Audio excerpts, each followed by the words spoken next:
Vous écoutez Procrastination, saison 8, épisode 16, écrire quand on est neurodivergent.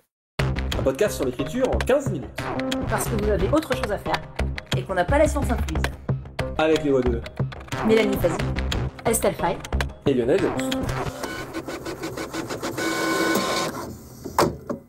Le sujet, pour être tout à fait honnête, a été une suggestion du Poditoire qu'on m'a faite, reçue dans ma boîte mail. Si ma mémoire est bonne, et je m'excuse par avance si ma mémoire n'est pas bonne, la personne disait que ça pouvait être inspirant de parler de ça, puisque Mélanie et moi notamment sommes neurodivergents, et que cela pouvait donc être inspirant pour les personnes qui le sont aussi. Mélanie, tu es sur le spectre de l'autisme, moi j'ai un trouble obsessionnel compulsif velu sévère. Et justement, pour faire toute la petite histoire, moi, quand j'ai reçu ce message-là, ma première réaction a été que ça m'a mis hyper mal à l'aise de parler de ce truc-là en ce qui me concerne. Et en général, en ce qui me concerne, quand un truc me met mal à l'aise dans le domaine artistique ou dans ce genre de truc, en général, c'est le signe qu'il faut à minimum que j'en parle ou que je le fasse. Donc, je suis allé voir mes petites camarades, j'ai fait, on m'a proposé ça, si vous le sentez pas, on le fait pas. Moi, perso, je suis moyen chaud, mais bon, potentiellement, justement, comme je suis moyen chaud, c'est probablement le style qu'il faut le faire. Donc voilà, Mélanie, tu as beaucoup écrit sur la question, sur ton blog, tu as écrit ton essai L'année suspendue qui est sorti en 2021. Et quand j'ai proposé pour le coup le sujet sur notre chat interne du podcast, tu as été hyper méga enthousiaste pour en parler, banco. Donc on va parler de ça, on en parlait en off juste avant d'enregistrer, bien entendu, caveat super important de base, des neurodivergences, il y en a des tas, nous ne sommes que des personnes et des individus, et donc nous ne pouvons parler que de nous-mêmes et que de notre cas. Tout ce qu'on va dire est évidemment à prendre avec les pincettes d'usage, d'autant plus, ça a toujours été le cas dans Procrastination, mais encore plus là, parce que on ne peut évidemment parler que de notre cas. Mélanie, tu disais, tu parles pas pour tous les autistes, moi je parle pas pour tous les obsessionnels compulsifs, surtout qu'il y a des tas de variations et des tas de parfums divers et variés dans le domaine. Ceci étant dit, dans ton cas, voilà, quel a été ton chemin, qu'est-ce que tu as découvert sur ton écriture, et surtout, qu'est-ce que tu as envie de partager en tant qu'écrivaine professionnelle depuis environ 25 ans, si je ne me trompe pas, sur le sujet, sur ton parcours, sur également ce que ça peut éventuellement dire aux autres personnes neurodivergentes. Ce que je trouve intéressant, et c'est un sujet que j'ai abordé notamment dans mon livre L'année suspendue qui parle de tout ça, c'est que, comment dire, ça fait 4-5 ans donc 5 ans que j'ai découvert que j'étais probablement sur le spectre. Je suis encore très très imprégnée par tout ça et j'ai l'impression de découvrir régulièrement des choses dans mon fonctionnement qui y sont liées. Et quand je me penche sur mon fonctionnement d'écriture, j'ai l'impression que tout ce qui peut être c'est peut-être pas des petites bizarreries, mais il y a beaucoup de moments dans ma vie comme dans mon écriture où on m'a dit tiens, c'est curieux, tu fonctionnes de telle manière. C'est pas comme ça pour tout le monde. Et je peux le relier à un trait autistique. Pour prendre un exemple, le fait que j'aime autant la nouvelle. Les gens me disent tout le temps, mais c'est pas frustrant de raconter une histoire aussi courte, t'as pas envie de développer l'histoire des personnages, l'univers, tout ça. Je dis, non, moi ce qui m'intéresse, c'est le moment court, le moment bref. Se concentrer, faire quelque chose de court et focaliser sur des petits détails et on passe à autre chose. Ça m'emmerde de devoir y passer des années. Qu'est-ce que je découvre sur le fonctionnement autistique ? On a tendance à être beaucoup plus intéressé et à beaucoup plus remarquer les détails que la globalité. Et effectivement, mon fonctionnement de manière générale, c'est le micro plutôt que le macro. C'est-à-dire un personnage, un décor, une situation, 3 détails, un moment de la vie du personnage, mais surtout pas raconter sa vie, surtout pas raconter la vie d'une société entière, tout ça. Et ça, c'est un fonctionnement autistique complètement.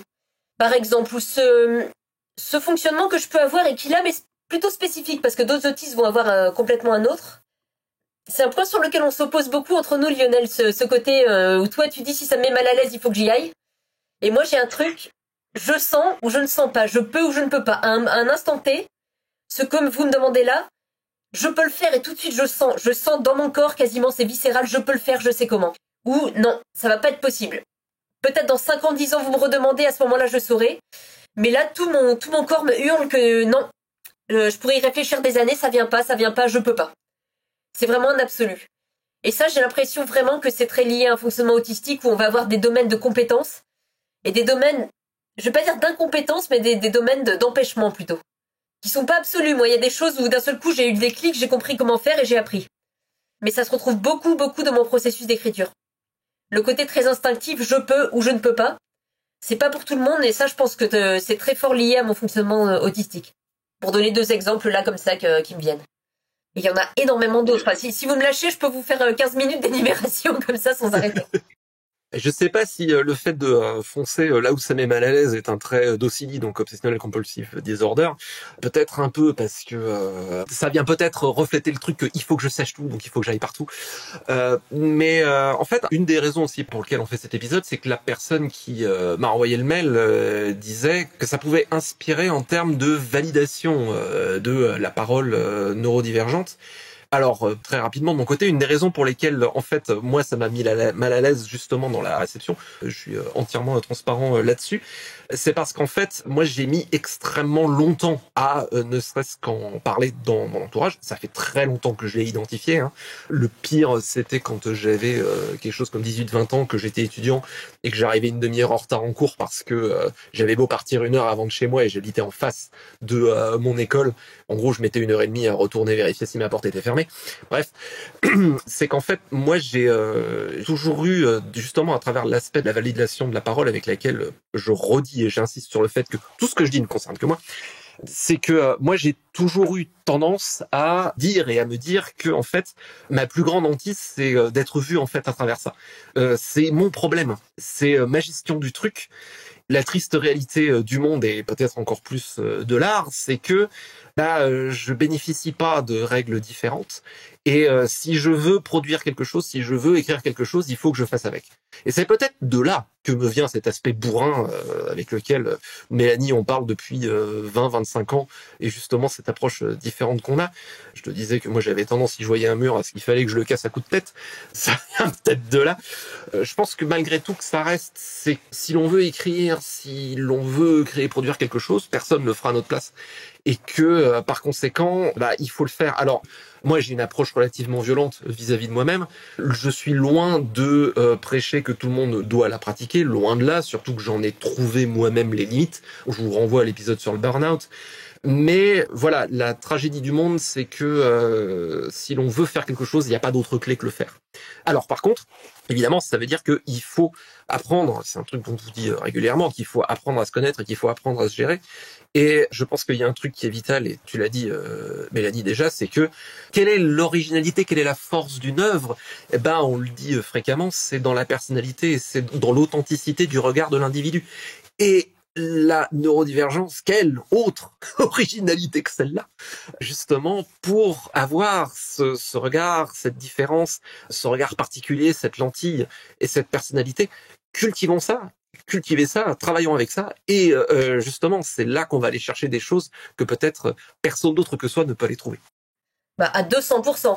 Alors, je vais rebondir après sur ce que tu disais tout à l'heure sur le fait sur le regard extérieur.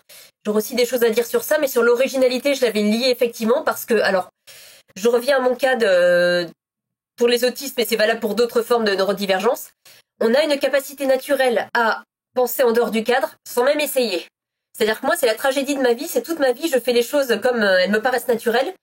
Et il y a quelqu'un derrière qui arrive qui dit « Mais c'est curieux ce que t'as fait !» Alors des fois, c'est un curieux admiratif, pas forcément critique, mais s'entendre dire toute sa vie « Mais c'est étrange ta manière de procéder, c'est étrange, c'est bizarre, tu fais pas les choses comme les autres. » Alors qu'il y a tellement de personnes qui essaient de se distinguer et de faire original qui ne savent pas comment. On m'a fait remarquer que moi, quand on me demande de faire original explicitement, là, je n'y arrive pas. Mais quand je n'essaie pas de faire original, je fais jamais comme tout le monde. Donc ça, effectivement, c'est magnifique parce que ça, on peut le cultiver. Et en fait, je m'aperçois qu'il y a énormément d'artistes dans le monde, écrivains ou acteurs, musiciens, plein d'autres domaines, qui sont neurodivergents ou qui ont un profil qui fait penser très fort. Et c'est souvent des gens qui arrivent à un moment donné avec quelque chose de complètement nouveau, mais qui n'ont pas cherché à tout révolutionner. Simplement, ces personnes apportent un regard, quelque chose d'extrêmement personnel qui n'avait jamais été fait, en n'essayant pas justement de se conformer à comment on doit faire les choses, mais comment on les sent. Et ça va révolutionner les choses sans l'avoir voulu. Enfin, révolutionner. C'est un bien grand mot, mais ça va en tout cas apporter quelque chose de différent qui peut changer la donne. Et oui, j'allais juste rebondir sur ce que disait sur le regard, c'est que moi, toute ma vie, on m'a trouvé bizarre, on m'a fait remarquer que je faisais pas les choses comme tout le monde. Et on me l'a renvoyé constamment alors que je le cherchais pas. De pouvoir dire, non, simplement, voilà, mon cerveau n'est pas câblé comme le vôtre et voilà, je peux vous l'expliquer. Le soulagement. Pour moi, au contraire, pouvoir enfin dire, non, je suis pas bizarre. Je suis un peu câblé différemment. Par contre, pour un autiste, je suis tout à fait normal. Ça, c'est un sacré soulagement. Et ça m'explique aussi vraiment mes bizarreries d'écriture, parce que j'ai pas à me justifier quand comme je disais, bah non, là vous me demandez ça, je ne peux pas. Bah maintenant je sais que c'est normal, c'est pas moi qui ai un défaut, c'est pas une faiblesse de caractère, c'est non, mon cerveau est pas, là mon cerveau ne le sent pas. Bah maintenant je sais que j'ai pas à forcer. Moi ça a changé ma vie justement de pouvoir expliquer ça dans la vie comme dans l'écriture.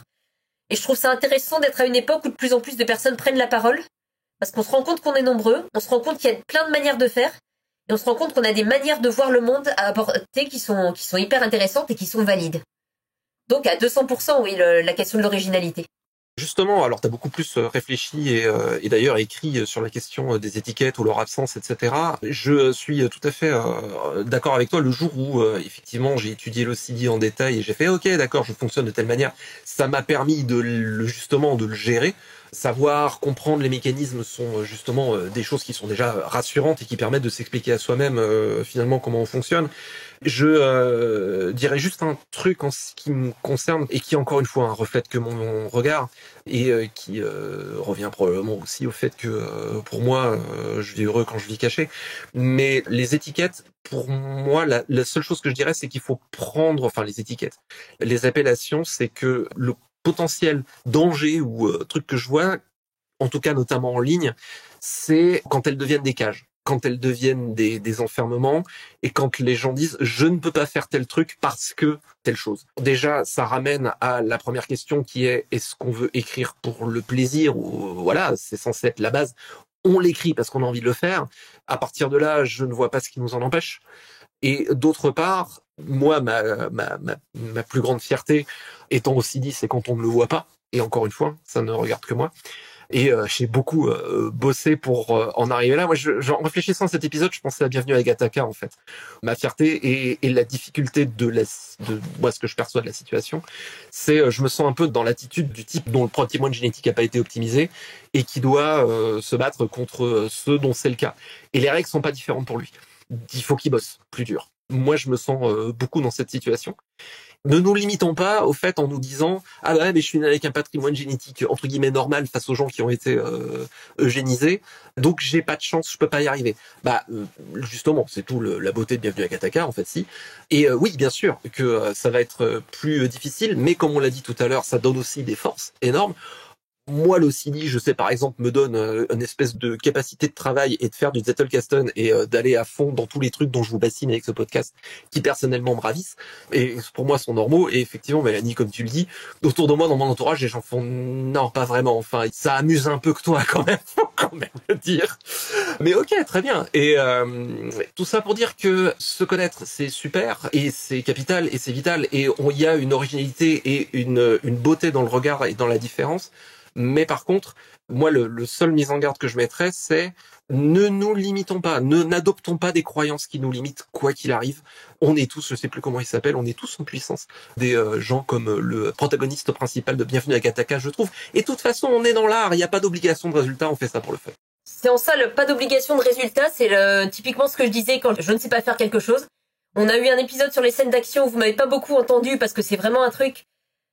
Outre que ça m'intéresse pas, maintenant je peux dire, je pense que mon cerveau n'arrive pas à comprendre comment ça marche. C'est un truc, je n'arrive pas à suivre une scène d'action, je n'arrive pas à en écrire une, et je m'en fous. En fait, maintenant je peux dire, voilà, je sais juste que c'est pas dans mes capacités parce que je ne sais pas penser comme ça. Foutez-moi la paix, je peux très bien écrire sans. J'allais ajouter une chose, c'est que moi, ce que ça a apporté, je pense, ça a nourri beaucoup mon rapport au fantastique. Parce que d'avoir été quelque part, avec des gros guillemets, le monstre.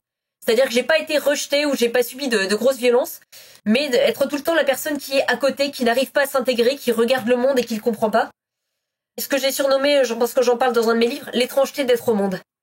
Je regarde le monde autour de moi et le monde est étrange. Donc forcément, ça a infusé mon rapport au fantastique. Le monde autour de moi, quelque chose ne va pas. Et j'ai envie de citer un exemple. Alors, c'est quelqu'un dont on n'est pas absolument sûr qu'il soit neurodivergent. Mais il y a une hypothèse très forte qui est Tim Burton. En tout cas, ça paraît au minimum plausible. Il y a toute une histoire sur comme quoi Helena Bonham Carter, qui était avec lui à l'époque en se documentant sur l'autisme, a trouvé qu'il correspondait au profil. Moi, il affole pas mal mon radar, donc je prends des pincettes en le disant. Mais le plus beau film que j'ai vu sur l'autisme qui ne soit pas sur l'autisme, c'est Édouard dans Main d'argent. Je l'ai revu après mon diagnostic, et il fonctionne comme une métaphore de l'autisme inconsciente, parce que de toute façon, qu'il le soit ou qu'il le soit pas, ça date des années 90, on connaissait pas autant de choses sur le sujet. Mais moi, ce film résonne avec une force, et c'est la plus belle chose que j'ai vue sur la monstruosité, sur l'étrangeté, et sur une métaphore de l'autisme qui n'a pas été volontaire. Voilà, on peut faire des Édouard Domain d'argent en étant autiste. Je ne sais pas s'il l'est, et en tout cas, s'il l'est, ça paraît cohérent. On peut faire des choses comme ça. Ça parle vraiment de la normalité vue par quelqu'un qui ne l'est pas et qui trouve ça un petit peu effrayant quand même, ce monde où tout le monde se ressemble et tout le monde fait semblant.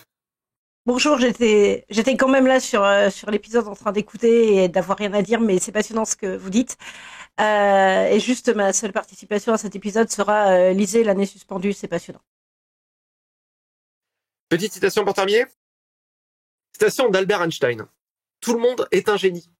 Mais si vous jugez un poisson à sa capacité de grimper à un arbre, il vivra toute sa vie en croyant qu'il est stupide.